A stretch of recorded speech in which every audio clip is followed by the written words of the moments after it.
I say, don't marry who you love. I say, love who you marry. Because that's what the Bible teaches. If you love somebody and God approves of that person, that's good. It's an added advantage. But you may love somebody and God will say that's not the person. You will sacrifice your love and marry who God says. And so you are asking the question, you say, if I don't marry who I love, who should I marry? You marry the person God leads you to.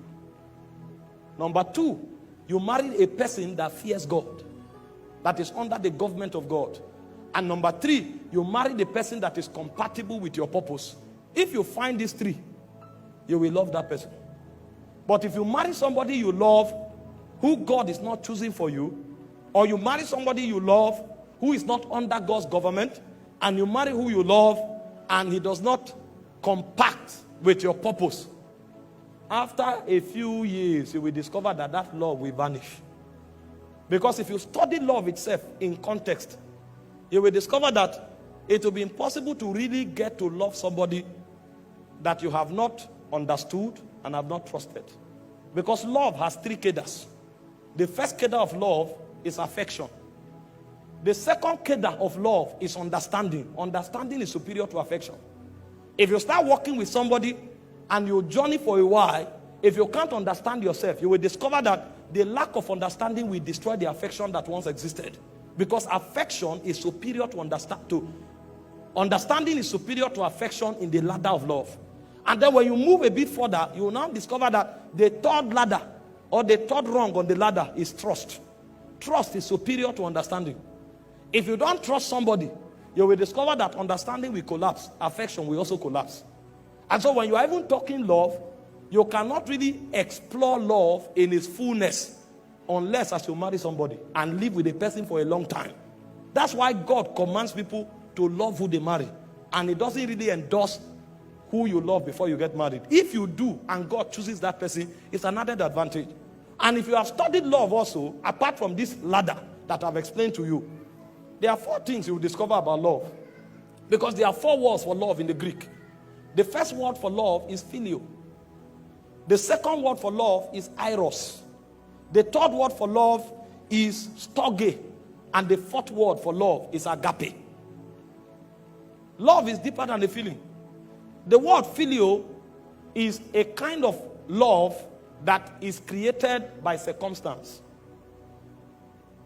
And that kind of love runs on emotion. So if I'm in a place with somebody for a while, because that location kept us in that place, we are going to discover that there are few things that connect us. And so because of that circumstance that is created, we will begin to bond in a way. That kind of love is called phileo.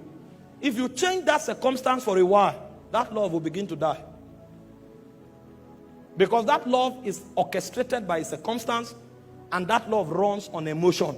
If you change the circumstance and you alter the emotion, that love will die. It's called phileo. Friendship operates at that level. And then you have what we call eros. Eros is romantic love. Romantic love is motivated by your definition of beauty. It's an affection that goes in the direction of what you consider to be beautiful. And so, for example, if you consider a fair complexion to be beautiful, when you see somebody that is fair, you will get to develop that kind of affection towards that person. But over time, you will discover that because the glory of man diminishes, a point will come when that affection won't mean, that look won't mean much to you anymore. And ask those who are married, they will tell you.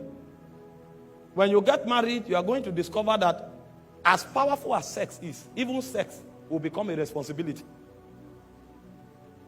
It's when you are not yet married that demons are touching your emotion. You say, hey. When you get married, you will know that demons were involved. You saw the lady's leg, you say, Jesus.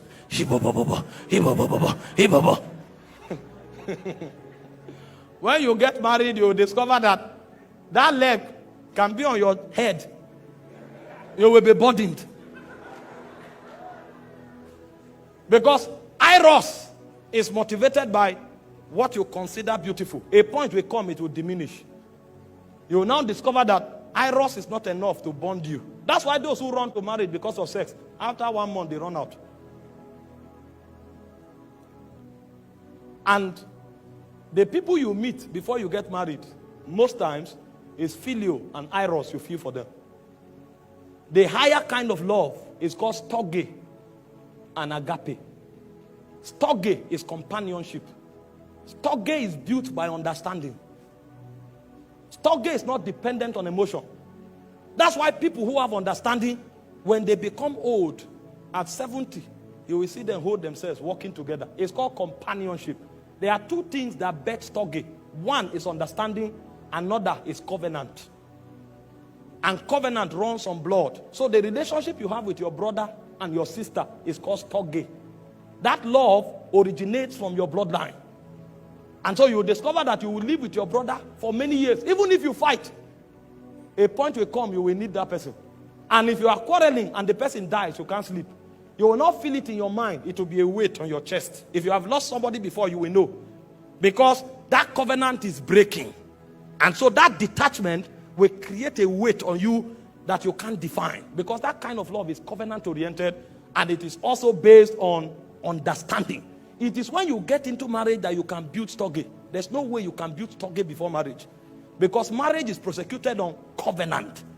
And that covenant is enacted on the altar before God, and it is consummated on the bed of affection.